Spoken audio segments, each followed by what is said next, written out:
Hello everyone, welcome to card academy. आज हम HDFC Infinia card के साथ लास्ट 3 सालों में हमारा कैसा एक्सपीरियंस रहा वो डिस्कस करेंगे। प्लस हम ये भी डिस्कस करेंगे कि आप कैसे इस कार्ड पे अपग्रेड हो सकते हैं। So let's begin.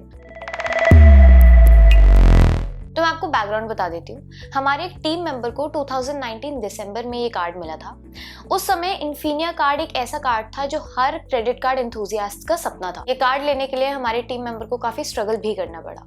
उससे पहले उनके पास HDFC diners club black credit card था जो उन्होंने 4 साल तक यूज किया। अब इन्फिनिया कार्ड इन्हें कैसे मिला वो अभी हम डिस्कस नहीं करेंगे, क्योंकि आज की डेट में ये डिस्कस करना मे भी इतना रेलेवेंट ना हो। बट हाँ, हमारे एक टीम मेंबर ने अभी 3 मंथ्स पहले ही इन्फिनिया कार्ड पर अपग्रेड करा है, तो हम आज वो डिस्कस करेंगे कि उन्होंने कैसे अपग्रेड किया। उनके पास भी 3 सालों से HDFC diners club black credit card था। अब बैंक्स जनरली अगर आपके इनकम अराउंड 3.5 लाख रुपए पर मंथ है तो आपको कंसिडर करते हैं इन्फिनिया कार्ड के लिए। लेकिन एक दूसरा तरीका भी है। तो इन्होंने HDFC के कस्टमर केयर सपोर्ट पे कॉल करी और उन्होंने बताया कि अगर आपके करंट क्रेडिट कार्ड की लिमिट 8 लाख रुपए हो जाए और आप पिछले 6 महीनों में 7.5 लाख रुपए का खर्चा कर दें इस कार्ड से, तो अगर आप बैंक से अपग्रेडेशन की रिक्वेस्ट डालेंगे तो बैंक आपका कार्ड इन्फिनिया कार्ड में अपग्रेड कर देगा। बात करने के कुछ महीनों बाद बैंक से लिमिट इंक्रीज करने का ऑफर आया और लिमिट 8 लाख से ऊपर हो गई। तब थोड़े टाइम के लिए उन्होंने अपने सारे स्पेंड्स इस कार्ड पर शिफ्ट कर दिए और 6 महीने के अंदर 7.5 लाख रुपए का खर्चा करके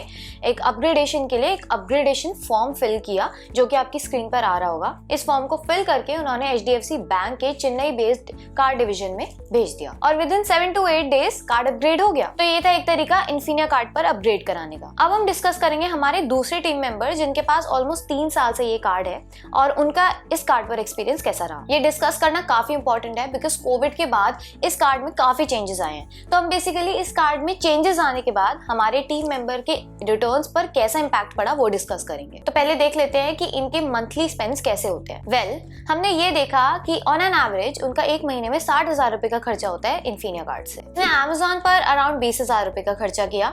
इंस्टेंट वाउचर जिसमें मोस्टली ऑफलाइन शॉपिंग होती है उस पर 15,000 रुपए का खर्चा किया। फ्लाइट्स पर अराउंड 10,000 रुपए का खर्चा किया।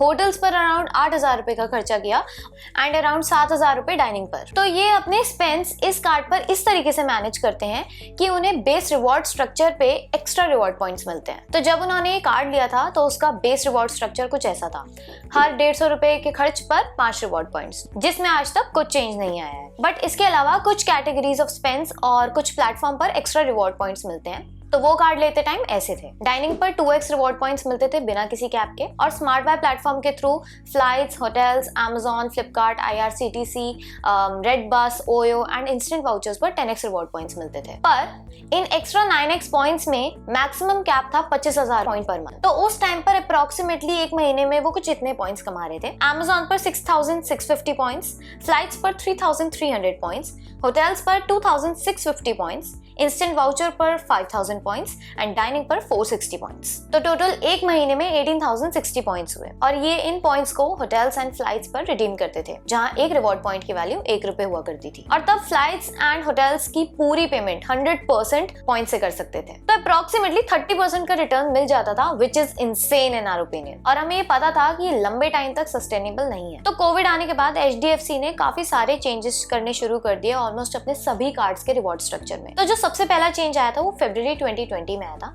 जहां पे पॉइंट्स को जब स्टेटमेंट क्रेडिट के लिए रिडीम करते थे तो 50 पैसा से एक पॉइंट की वैल्यू रिड्यूस होकर 30 पैसा कर दी थी। तो इस तरीके से 40% रिटर्न रेट में ड्रॉप आ गया जो लोग पॉइंट्स को कैशबैक में कन्वर्ट करते थे। तो यानी जिन्हें पहले 15% का रिटर्न मिल रहा था वो अब सिर्फ 9% का ही रिटर्न कमा पा रहे हैं। अब इसमें एक मेजर चेंज आया जिसमें एक्स्ट्रा रिवॉर्ड पॉइंट्स वाली कैटेगरी जिन पर स्मार्ट बाय प्लेटफॉर्म के थ्रू शॉप करते थे उसमें चेंजेस आए। तो वो चेंजेस थे कि अब आपको Amazon पर 10x की जगह 5x पॉइंट्स मिलेंगे, फ्लिपकार्ट पर 10x की जगह सिर्फ 3x पॉइंट्स मिलेंगे और IRCTC के थ्रू ट्रेन बुकिंग्स में भी 10x से 5x पॉइंट्स मिलेंगे। एक और मेजर चेंज आया था एक्स्ट्रा रिवॉर्ड पॉइंट्स के मंथली कैपिंग में, जहां 25,000 पॉइंट से 15,000 पॉइंट्स की पर मंथ कैपिंग हो गई थी। डाइनिंग बेनिफिट्स में भी कैपिंग आ गई थी, जहां पर आप मैक्सिमम एक दिन में 1000 पॉइंट्स ही अर्न कर सकते। और लास्ट में रिडेम्पशन में भी चेंजेस आए। तो पहले जो फ्लाइट्स एंड होटल्स की बुकिंग आप 100% पेमेंट पॉइंट से कर सकते थे वो अब 70% हो गई, यानी आप 70% अपने पॉइंट से पे कर सकते हैं, बाकी 30% आपको कार्ड से पे करनी होगी। इससे रिटर्न रेट पर तो कोई फर्क नहीं आया क्योंकि जो एक रिवॉर्ड पॉइंट की वैल्यू 1 रुपए थी वो उतनी ही रही, लेकिन जो आपको वर्चुअली फ्री फ्लाइट टिकट्स और होटल स्टेज मिल रहे थे वो अब बंद हो गए। तो ये चेंजेस तो 2020 में आए थे। अब हम देखते हैं कि हमारे टीम मेंबर के पॉइंट्स एंड रिटर्न रेट में क्या चेंजेस आए। तो उनको एक महीने में जुलाई 2020 में कुछ पॉइंट्स ऐसे मिल रहे थे।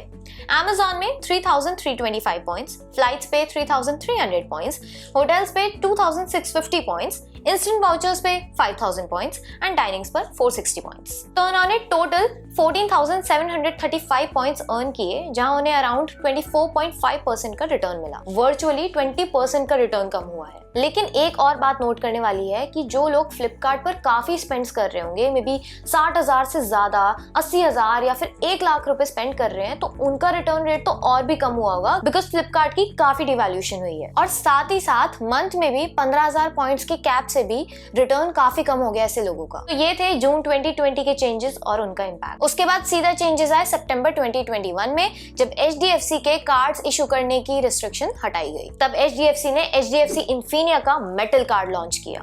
इस कार्ड के लॉन्च के बाद मेटल वर्जन की फी 12,500 रुपए प्लस GST हो गई, प्लस आपके 1 साल का खर्चा 10 लाख या उससे ऊपर होना चाहिए, जिससे आपकी annual renewal fee wave of हो जाए। कुछ पॉजिटिव पॉइंट्स भी थे, जैसे आप तनिष्क और एप्पल के प्रोडक्ट्स पर पॉइंट्स रिडीम कर सकते हैं, जहां आपको एक रिवॉर्ड पॉइंट की वैल्यू 1 रुपए मिलती थी, बट अगेन आपको 70% ही आप पॉइंट से पे कर सकते थे, बाकी 30% आपको अपने कार्ड से पे करना होगा। साथ ही साथ आपको ITC होटल्स पर 2+1 नाइट का ऑफर और 1+1 लंच बुफे का बेनिफिट भी मिलने लगा। लास्ट में अब हम डिस्कस करेंगे सबसे नेगेटिव पॉइंट, दैट इज आपको इंस्टेंट वाउचर्स पर 10x पॉइंट से 5x रिवॉर्ड पॉइंट्स मिलेंगे। अब इससे हमारे टीम मेंबर का टोटल मंथली पॉइंट्स 14,735 से रिड्यूस होकर 12,235 हो गया, जिससे उनका रिटर्न अराउंड 24.5% से 20.3% हो गया, जो कि अभी भी काफी अच्छा है, लेकिन ये कॉन्स्टेंटली कम होता जा रहा है चेंजेस के बाद। 2021 के लास्ट चेंज आए दिसंबर में, जहां डाइनिंग्स पे 2x पॉइंट्स डिसकंटिन्यू कर दिए गए, जिससे रिटर्न थोड़ा कम होकर 20% हो गया।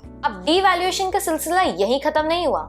अब हम बात करते हैं फरवरी 2022 की, जब फिर से डिवैल्यूएशन हुई इन्फिनिया कार्ड पर। तो फ्लाइट बुकिंग्स पर 10x से 5x रिवॉर्ड पॉइंट्स हो गए, रेड बस का 10x से 5x हो गया और IRCTC का 5x से 3x हो गया। एक जो काफी बड़ा चेंज आया वो ये था कि अब डेली कैपिंग भी आ गई है एक्स्ट्रा रिवॉर्ड पॉइंट्स पर, जो कि 7,500 पर डे हो गई है। तो मंथली कैपिंग में कोई चेंजेस नहीं आए। तो ये काफी मेजर चेंजेस आए, जिससे काफी लोगों के रिटर्न पर नेगेटिव इम्पैक्ट आया। अब अगर हम हमारे टीम मेंबर की बात करें तो उनका मंथली पॉइंट्स रिड्यूस हो गए 10,355 पॉइंट्स हो गए, जिससे उनका रिटर्न अराउंड 17.25% हो गया। काफी लोगों का रिटर्न कम हुआ होगा जो लोग ज्यादातर फ्लाइट या ट्रेन टिकट बुक करते होंगे या उनकी डेली कैपिंग हिट कर रही होगी ओकेजनली। तो अब हम बात करेंगे लास्ट चेंज का, जो जुलाई 2022 में हुआ, जहां Amazon को स्मार्ट बाय प्लेटफॉर्म से हटा दिया गया, जिसका काफी खराब इंपैक्ट हुआ। तो टोटल मंथली पॉइंट्स रिड्यूस होकर 7,695 पॉइंट्स हो गए, जिससे उसका रिटर्न अराउंड 12.8% हो गया। तो ये थे 3 साल का एक्सपीरियंस और जो चेंजेस आया उससे क्या इम्पैक्ट। तो अगर 2019 दिसंबर से आज की डेट से कंपैरिजन करें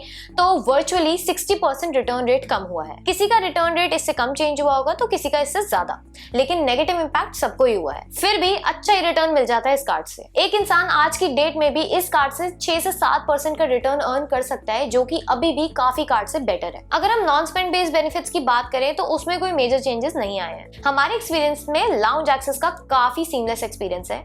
आपको unlimited domestic and international lounge access मिल जाता है प्रायोरिटी पास के थ्रू। एंड में हम ये बोलेंगे कि एक टाइम पर 30 से 32% का रिटर्न मिल रहा था, जो कि अनरियलिस्टिक था। उस समय HDFC काफी प्रीमियम कस्टमर्स को इन्फिनिया और diners club black credit card से जोड़ने की कोशिश कर रहा था, लेकिन ये सस्टेनेबल नहीं था। उस समय काफी टाइम तक इन्फिनिया और diners club black credit card की टक्कर में कोई क्रेडिट कार्ड नहीं था। डाइनर्स क्लब ब्लैक की तो इन्फिनिया से भी काफी ज्यादा डिवैल्यूएशन हुई है, तो अब DC भी तो इन्फिनिया के कंपैरिजन में कुछ भी नहीं रहा। बट अब ऐसा भी नहीं है कि इन्फिनिया कार्ड के टक्कर में कोई कार्ड नहीं रहा। एक्सिस का मैग्नस कार्ड काफी अच्छा कार्ड है। आप इन्फिनिया और मैग्नस का कंपैरिजन वीडियो देख सकते हैं, हमने लिंक डिस्क्रिप्शन बॉक्स में दे दिया है। तो जाते जाते मैं यही बोलूंगी कि अब इन्फिनिया में और डिवैल्यूएशन ना हो, वरना इसका भी हाल DCB जैसा हो जाएगा। तो यहाँ खत्म होती है हमारी वीडियो। अगर आपको वीडियो पसंद आई तो लाइक करें, शेयर करें और चैनल को सब्सक्राइब करना मत भूलिएगा।